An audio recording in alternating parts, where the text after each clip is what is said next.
சிறை படம் பார்த்தேன்.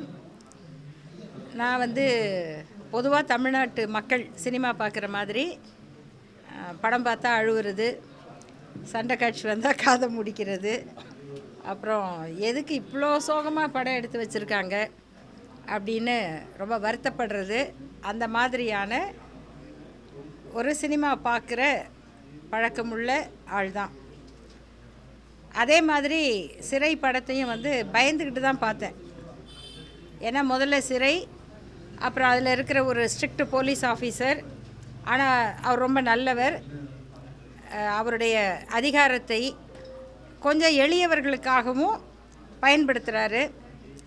ஆனால் மற்ற எல்லா படத்துலையும் இருக்க மாதிரி அவர் காசு லஞ்சம் கொடுக்க மாட்டார், வாங்க மாட்டார், அதுக்காக சண்டை போடுவார், அப்படியெல்லாம் இல்லை. எங்கே காசு கொடுக்கணுமோ அவரே லஞ்சம் கொடுக்குறாரு. இந்த மாதிரியெல்லாம் ஒரு யதார்த்தமான மனிதன் சிறைத்துறையில். அது அவர் ஆர்ம்ட் ரிசர்வ் போலீஸு. அவர் ஒரு சிறைச்சாலை கைதியை கூட்டிகிட்டு போகிறாரு. வழக்குக்கு அவரை ஆஜர்படுத்தி இந்த வழக்கு விசாரணை தொடங்குற வரைக்கும் அவங்க விசாரணை கைதியாக இருப்பாங்க.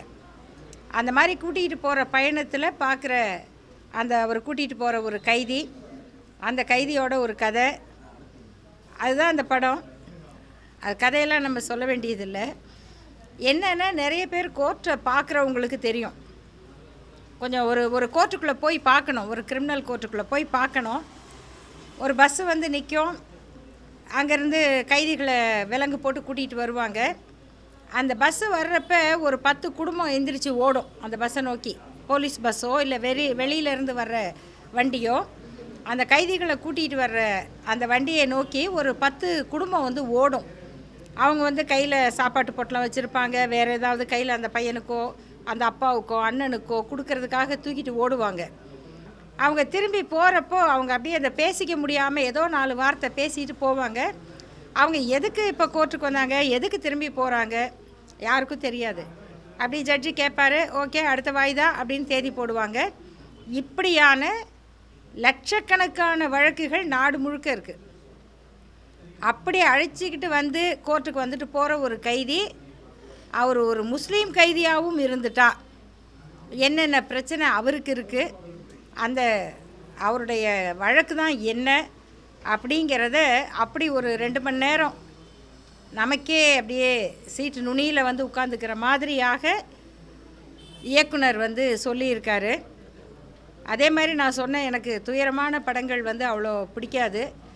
சில சமயம் கேட்டுக்குவேன் முன்னாடியே, கடைசியில் என்ன ஆகும் அப்படின்னு. இல்லை ஏங்க அதை கேட்டால் படம் எப்படி இருக்கும்பாங்க. ஆனால் அந்த கடைசியில் என்ன ஆகுங்கிறது தான் ரொம்ப முக்கியமான ஒரு கேள்வியாக இருக்கும்.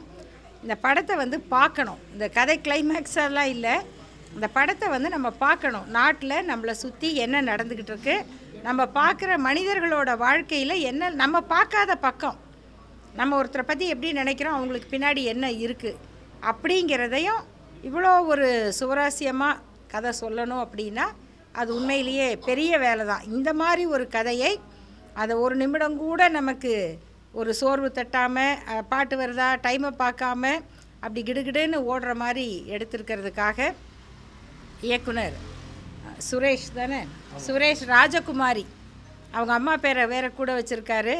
அதுக்கு முழுமையான ஒரு மரியாதையை கொடுத்துருக்காரு.